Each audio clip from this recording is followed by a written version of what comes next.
സാധാരണ ഇപ്പോ സിനിമ കളിക്കുന്നത് മലപ്പുറം കോഴിക്കോട് ഭാഗങ്ങളിലാണ്. അപ്പൊ നമ്മുടെ ഭാഷ ഇപ്പൊ കേരളത്തിൽ മൊത്തം എടുത്തിട്ടുണ്ട്, എല്ലാവരും അക്സെപ്റ്റ് ചെയ്തിട്ടുണ്ട്. ഒരിക്കലും അത് ലോ നിലക്ക് പോയി എന്ന് പറയാൻ പറ്റില്ല. പിന്നെ കാരണം ആൾക്കാർ അപ്പൊ എല്ലാ ഭാഷമാണോട്ട് സ്വീകരിക്കുന്നുണ്ട്. അപ്പൊ അതേപോലെ മലപ്പുറം ഭാഷ ആൾക്കാർ കയ്യിലെടുത്തിട്ടുണ്ട്. അതായത് ഇപ്പൊ ഓരോ പ്രദേശത്തിനനുസരിച്ചുള്ള ഒരു സ്ലാങ് അവർക്ക് സ്വന്തമായിട്ടുണ്ടാവും. ഇപ്പൊ കോട്ടയത്തെ ഒരു ശൈലിയാണ്. ഇപ്പൊ സുരാജ് വെഞ്ഞാറമൂട് വന്നത് ട്രിവാൻഡ്രത്തിന്റെ ആ ഒരു സ്റ്റൈലിലാണ്. നമ്മുടെ മമ്മൂക്ക രാജമാണിക്യം ചെയ്യുന്ന സമയത്ത് ആ ഒരു സ്ലാങ് വളരെയധികം നമുക്ക് പെട്ടെന്ന് ക്രാച്ച് ചെയ്യാൻ പറ്റില്ലെങ്കിലും അതിലെന്താണ് നമ്മൾ ഉദ്ദേശിക്കുന്ന സംഗതി ആളുകൾക്ക് കിട്ടുക എന്നുള്ളതാണ്. ഈ സിനിമ തീർച്ചയായും മലപ്പുറത്തിന്റെ കഥ മാത്രമല്ല, ടോട്ടലി നമ്മൾ കേരളത്തിൽ ഇപ്പൊ നടന്നുകൊണ്ടിരിക്കുന്ന തൂഫാൻ പോലത്തെ വിഷയങ്ങളൊക്കെ സംബന്ധിച്ചും അതേപോലെ വേൾഡ് കപ്പിന്റെ സംഭവമല്ലേ, ആ ടൈമായിട്ട് എല്ലാം കൂടെ നല്ല മിക്സ് ചെയ്ത് അടിപൊളി സൂപ്പർ പടമാണ്.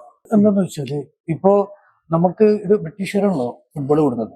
ഇപ്പോ ഞാൻ പഴയ അനൗൺസറാണ്. നമ്മൾ അനൗൺസ് ചെയ്യുന്ന സമയത്ത് മലപ്പുറം ടീമിനെ അനൗൺസ് ചെയ്യുമ്പോൾ നമ്മൾ പറയുന്ന ഒരു വേർഡ്സ് ഉണ്ട്.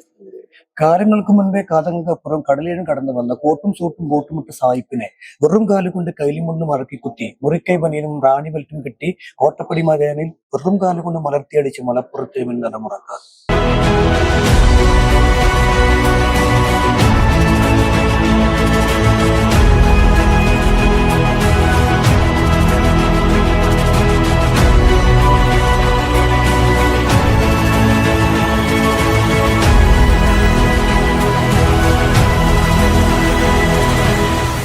Hello everyone. അപ്പൊ ഇന്ന് നമ്മളിപ്പോ ഉള്ളത് ഗോള ഗവൺമെന്റ് കോളേജിലെ നമുക്ക് കാണുന്ന രണ്ട് പേരാണ്. അതിലെ ഒരു പ്രധാന വേഷത്തിലെത്തുന്ന രണ്ട് ക്യാരക്ടേഴ്സ് ഷ്യാം, ഇസ്മായിൽ. അപ്പൊ നമ്മള് തുടങ്ങുന്നതിന് മുന്നേ ക്യാരക്ടേഴ്സ് സംസാരിക്കുന്നത് അത് നിങ്ങളാണ്. എന്റെ പേര് നിഷാം. ഞാൻ നിഷാം ഭയങ്കര എന്ന രീതിയിലാണ് ഇൻസ്റ്റഗ്രാമിൽ അറിയപ്പെടുന്നത്. ഞാനും പെങ്ങളൂടി ചെയ്യുന്ന പത്തു ഷുക്കൂർ എന്ന റീലിൽ നിന്നാണ് ഞാൻ ഈ സിനിമയിൽ എത്തുന്നത്. ഒരുപാട് വർഷമായിട്ട് സിനിമാ മോഹമുള്ള ഒരാളായിരുന്നു. അങ്ങനെ ജുനീസ്കാർ എന്ന റീല് കണ്ട് അതിൽ നിന്നാണ് എനിക്ക് ആ ഒരു ചാൻസ്. ഇതിന്റെ സെയിം ഞാൻ പത്തു ഷുക്കൂർ എന്ന ഇതിലും അത് തന്നെ ഷുക്കൂർ എന്ന ക്യാരക്ടറാണ് ചെയ്തിട്ടുള്ളത്. എന്റെ പേര് ഇസ്മായിൽ എന്നാണ്. ഇതെന്റെ 8ാമത് മൂവിയാണ്. കഴിഞ്ഞ വർഷം കൂടുതൽ ആലപ്പുഴ അങ്ങനെ പടത്തിൽ എക്സ്പീരിയൻസ് ഉണ്ട്. എന്നെ വിളിച്ചത് പ്രൊഡക്ഷൻ കൺട്രോളർ ഷൗക്കത്ത് വണ്ടൂരാണ്. ഡയറക്ടറെ ഒന്ന് മീറ്റ് ചെയ്തു. അതിൽ പിയാസ് എന്നൊരു കഥാപാത്രം ഒരു ക്ലബിന്റെ സെക്രട്ടറിയാണ്.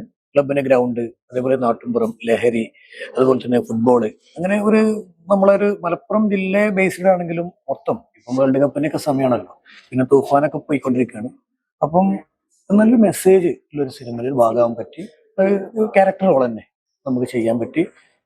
തന്ന സാധനം ഡയറക്ടറും അതേപോലെ തന്നെ നമ്മളെ ഒരു കഥാപാത്രം ഉള്ളിൽ നിന്ന് ചെയ്യാൻ പറ്റി എന്നാണ് വിചാരിക്കുന്നത്. ഈ മലപ്പുറം ബേസ്ഡ് ആയ ഒരു മൂവിയാണ് പറഞ്ഞത്. ഇതിലെ ഈ മൂവിയിലെ ഏറ്റവും പ്രത്യേകത ഇതിന്റെ സ്ലാങ് ഭയങ്കര ലോക്കലായിട്ട് ആൾക്കാർ സംസാരിക്കുന്ന, അവിടുത്തെ മെയിൻ ആൾക്കാർ നേറ്റീവ് ആൾക്കാർ സംസാരിക്കുന്ന ഭാഷയിലാണ് ഫുൾ പോണത്. ഇത് ഭാഷയൊക്കെ നിങ്ങളും നാട്ടുകാരെ തന്നെയാണ്. സാധാരണ ഇപ്പോ സിനിമ കളിക്കുന്നത് മലപ്പുറം കോഴിക്കോട് ഭാഗങ്ങളിലാണ്. അപ്പൊ നമ്മുടെ ഭാഷ ഇപ്പൊ കേരളത്തിൽ മൊത്തം എടുത്തിട്ടുണ്ട്, എല്ലാവരും അക്സെപ്റ്റ് ചെയ്തിട്ടുണ്ട്. ഒരിക്കലും അത് ലോ നിലക്ക് പോയി എന്ന് പറയാൻ പറ്റില്ല. പിന്നെ കാരണം ആൾക്കാർ അപ്പൊ എല്ലാ ഭാഷമാണോട്ട് സ്വീകരിക്കുന്നുണ്ട്. അപ്പൊ അതേപോലെ മലപ്പുറം ഭാഷ ആൾക്കാർ കയ്യിലെടുത്തിട്ടുണ്ട്. ഇപ്പൊ മുമ്പ് MAT മൂസ പോലത്തെ സാധനം മൊത്തം കേരളത്തിൽ മലപ്പുറത്ത് മാത്രമല്ല ഓടിയിട്ടുള്ളത്, കേരളം മൊത്തത്തിൽ ഓടിയ ഒരു സീരിയൽ വർക്കായിരുന്നു. എല്ലാം ഇഷ്ടപ്പെട്ടിട്ടുണ്ട്. അപ്പൊ അതേപോലെ തന്നെ ഈ സിനിമ അവരല്ലേ സുലാനി ഫ്രം നൈജീരിയ, അതൊക്കെ മലപ്പുറം സ്ലാങ് ആണ്. അതേപോലെ തന്നെ ഞാൻ മലപ്പുറത്താണ്. ഞാൻ കരുവാരം കൊണ്ടാണ് പെരുന്തൽമണ്ണടുത്ത് മലപ്പുറം ജില്ല.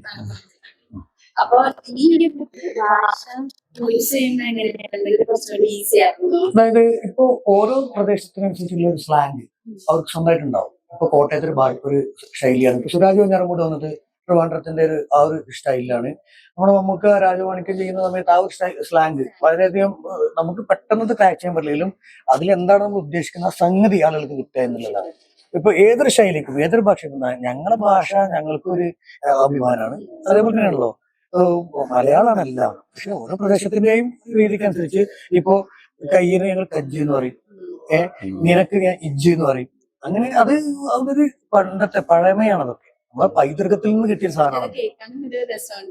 അത് അങ്ങനെയാണ്. ഇപ്പം എന്നോട് സത്യത്തില് എന്താടാ സുഹൃത്ത് അതാണ് ചോദിക്കുന്നത്. എന്നോട് അത് കോട്ടയം ശൈലിയാണ്.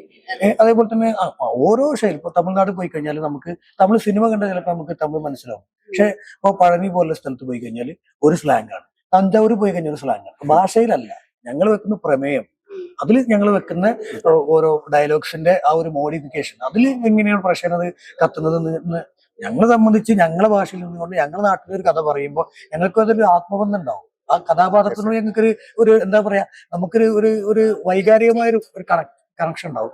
പിന്നെ അതിൽ വർക്ക് ചെയ്ത ആളുകൾ എല്ലാവരും ഒരു വളരെ ഫ്രണ്ട്ലിയിൽ വർക്ക് ചെയ്ത ആളുകളാണ്. കൈലാഷ് ഏട്ടൻ ഒരു സീനിയറായിട്ട് ആർട്ടിസ്റ്റാണ്. അഗ്നിപ്രഭ 5-6 സിനിമകളിൽ വന്ന ഒരു നായകനാണ്. പക്ഷെ അപ്പൊ ഇതില് ഒരു വലിപ്പച്ചെറുപ്പില്ലാതെ ടീമായിട്ട് വർക്ക് ചെയ്യാൻ പറ്റി. ടീമായിട്ട് ഞങ്ങൾക്ക് ഇത് പ്രസന്റ് ചെയ്യാൻ പറ്റി. പിന്നെ ഉള്ളതൊക്കെ പ്രേക്ഷക കയ്യിലാണ്. ഇവിടെ കോടികൾ മുടക്കുന്ന സിനിമകളും ചെറുതായി വരുന്ന സിനിമകൾ സുഡാൻ ഫ്രം നൈജീരിയ, അത് സഗരിയ, ആ ഒരു ടീമിന്റെ എന്താ പറയാ തീർത്തും മലപ്പുറം ജില്ലേന്റെ സെവൻസിന്റെ കഥ പറഞ്ഞൊരു സിനിമയായിരുന്നു. പക്ഷെ അത് കയറി കത്തിയില്ലേ. ഇത് എന്താ നാളെ സംഭവിക്കുന്നത് നമുക്ക് പറയാൻ പറ്റില്ല. ഈ സിനിമ തീർച്ചയായും മലപ്പുറത്തിന്റെ കഥ മാത്രമല്ല, ടോട്ടലി നമ്മൾ കേരളത്തിൽ ഇപ്പൊ നടന്നുകൊണ്ടിരുന്ന തൂഫാൻ പോലത്തെ വിഷയങ്ങളെ സംബന്ധിച്ചും അതേപോലെ വേൾഡ് കപ്പിന്റെ സംഭവമല്ലേ ആ ടൈമായിട്ട് എല്ലാം കൂടെ നല്ല മിക്സ് ചെയ്ത് അടിപൊളി സൂപ്പർ പടമാണ്.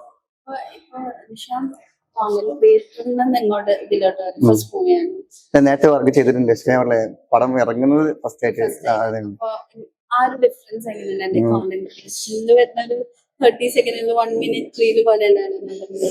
തീർച്ചയായിട്ടും നല്ല മാറ്റമാണ്.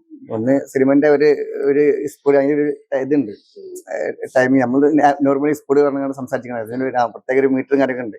പക്ഷെ ശരിക്കും നല്ല ഒരു എക്സ്പീരിയൻസ് ചെയ്യാൻ പറ്റിയിട്ടുണ്ട്. പിന്നെ അതേപോലെ സ്വപ്നമായിരുന്നു, ഒരുപാട് കാലത്തെ ഡ്രീം ആയിരുന്നു ഈ സിനിമ അഭിനയിക്കാൻ. അപ്പോൾ അങ്ങനെ നല്ലൊരു സിനിമ മലപ്പുറം സ്ലാങ് തന്നെ ആയതുകൊണ്ട് ഭയങ്കര ഈസി ആയിരുന്നു സെറ്റായി പറ്റി.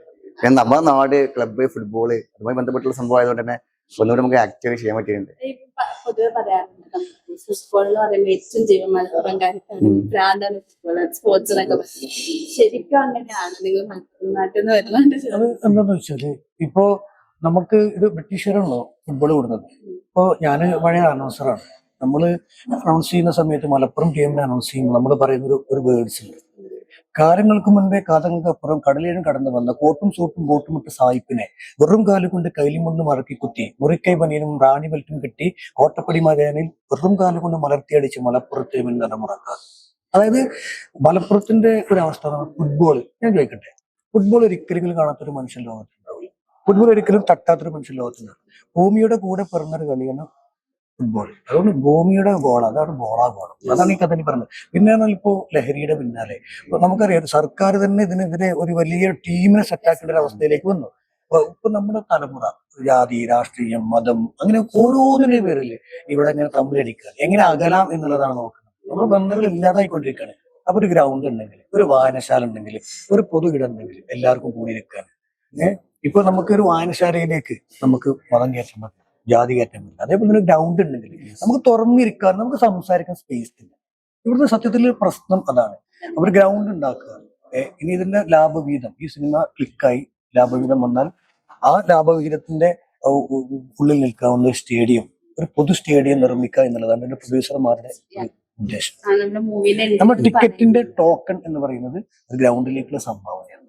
കേരള സമൂഹം ഒരുമിച്ച് നിൽക്കുകയാണെങ്കിൽ ഇനി പ്രേക്ഷകർ തീരുമാനിക്കണം എന്ത് ഗ്രൗണ്ട് ഉണ്ടാക്കണം, ഏത് തരത്തിൽ ഗ്രൗണ്ട് ഉണ്ടാക്കണം. ഫിഫ സ്റ്റേഡിയം ഉണ്ടാക്കണോ അതൊരു മറ്റേ കണ്ടുണ്ടാക്കണോ എന്നുള്ളത് അവർ തീരുമാനിക്കണം.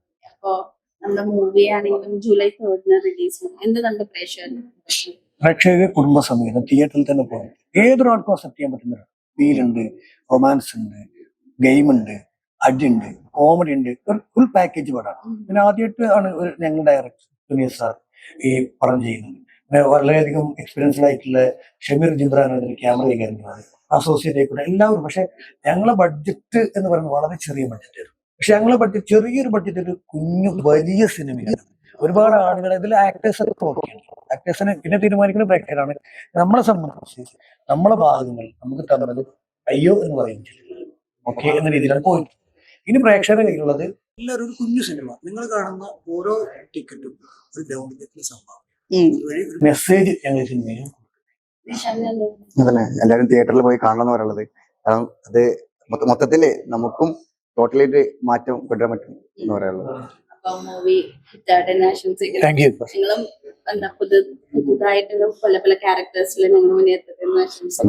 പരമാവധി നിങ്ങളുടെ ഭാഗത്തുനിന്ന് ഞങ്ങൾക്ക് എല്ലാവിധ സപ്പോർട്ടുകളും വേണം.